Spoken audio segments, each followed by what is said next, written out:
ನೋಡ್ತಾ ಇದ್ದೀರಾ one India Kannada YouTube channel. ನಾನು ರಶ್ಮಿ.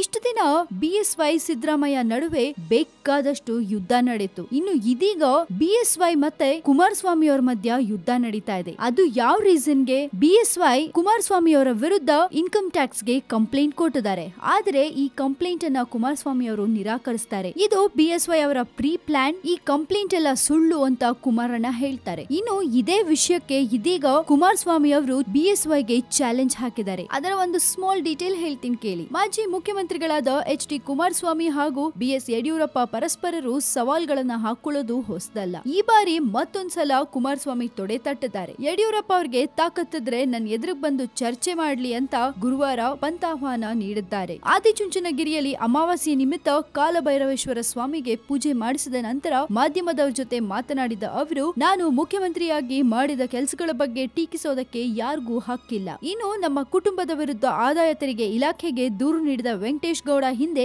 ಯಾರ್ಯಾರು ಇದ್ದಾರೆ ಅನ್ನೋದು ಗೊತ್ತಿದೆ ಅಂತ ಹೇಳಿದ್ದಾರೆ. ಜಂತ್ಕಲ್ ಗಣಿ ಹಗರಣದಲ್ಲಿ ಏನೂ ಇಲ್ಲ, ಆದ್ರೆ ನನ್ನ ವಿರುದ್ಧ ಟೀಕೆ ಮಾಡಲಿಕ್ಕೆಂದೇ ಒಬ್ಬರನ್ನ ನೇಮಿಸಿಕೊಂಡ ಹಾಗಿದೆ. ನನ್ನ ವಿರುದ್ಧ ಪತ್ರಿಕೆಗಳ ಬಳಿ ಟೀಕಿಸ್ತಾ ಇರೋದನ್ನ ವಿಧಾನ ಪರಿಷತ್ ಸದಸ್ಯರನ್ನಾಗಿ ಮಾಡಿ ಸಚಿವರಾಗಿ ಕೂಡ ಮಾಡಲಾಗಿತ್ತು. ಈ ವೆಂಕಟೇಶ್ ಕೂಡ ಅದೇ ಕನಸಿನಲ್ಲಿ ಯಡಿಯೂರಪ್ಪ ಮಾತಿನಂತೆ ನಡ್ಕೋತಾ ಇದ್ದಾರೆ ಅಂತ ಕುಮಾರಸ್ವಾಮಿ ಅವರು ಆರೋಪಿಸಿದ್ದಾರೆ. ಇನ್ನು ದಲಿತರ ಮನೆಗಳಿಗೆ ಹೋಗ್ಬಿಟ್ರೆ ಆಗ್ಲಿಲ್ಲ, ಅವರ ಸಮಸ್ಯೆಗಳನ್ನು ಪರಿಹರಿಸಬೇಕು, ಪ್ರಚಾರಕ್ಕಷ್ಟೇ ಹೋಗ್ ಬಂದ್ರೆ ಜನರು ಕ್ಷಮಿಸೋದಿಲ್ಲ ಅಂತ ಹೇಳಿರುವ ಕುಮಾರಸ್ವಾಮಿ ಅವರು AICC ರಾಜ್ಯ ಉಸ್ತುವಾರಿ ವೇಣುಗೋಪಾಲ್ ಸಭೆಗಳನ್ನ ನಡೆಸ್ತಾ ಇರೋದು ಗಮನಿಸಿದ್ರೆ ಡಿಸೆಂಬರ್ ನಲ್ಲೇ ಕರ್ನಾಟಕ ವಿಧಾನಸಭೆ ಚುನಾವಣೆ ನಡೆಯುವಂತಿದೆ ಅನ್ನೋ ಮಾತನ್ನು ಕೂಡ ಹೇಳಿದ್ದಾರೆ. ಒಟ್ನಲ್ಲಿ ವಿಧಾನಸಭೆ ಚುನಾವಣೆ ಹತ್ರ ಬರ್ತದಂತೆ ಎಲ್ಲ ರಾಜಕೀಯ ನಾಯಕರ ನಡುವೆ ಒಂದು ದೊಡ್ಡ ಯುದ್ಧನೇ ನಡೀತಾ ಇದೆ. ನೋಡೋಣ ಇದರಲ್ಲಿ ಯಾರು ಗೆಲ್ತಾರೆ ಅಂತ. ಹಾಗೆ ಕುಮಾರಸ್ವಾಮಿ ಅವರ ಈ ಚಾಲೆಂಜ್ ಗೆ BSY ಏನು ಉತ್ತರ ಕೊಡ್ತಾರೆ ಅದನ್ನ ನಾನು ನಿಮ್ಗೆ ಮುಂದಿನ ವಿಡಿಯೋದಲ್ಲಿ ತಿಳಿಸ್ತೀನಿ. ಸೊ ಇನ್ನಷ್ಟು ಸುದ್ದಿಗಳಿಗೆ ನೀವೇನ್ ಮಾಡ್ಬೇಕು? ವೆರಿ ಸಿಂಪಲ್, ಪ್ಲೀಸ್ ಸಬ್ಸ್ಕ್ರೈಬ್ ಮಾಡಿ ನಮ್ಮ one India Kannada YouTube channel. ಜೊತೆಗೆ ಈ ನಮ್ಮ ವಿಡಿಯೋ ನಿಮ್ಗೆ ಇಷ್ಟ ಆಗಿದ್ರೆ ದಯವಿಟ್ಟು ಶೇರ್ ಮಾಡಿ, ಲೈಕ್ ಮಾಡಿ.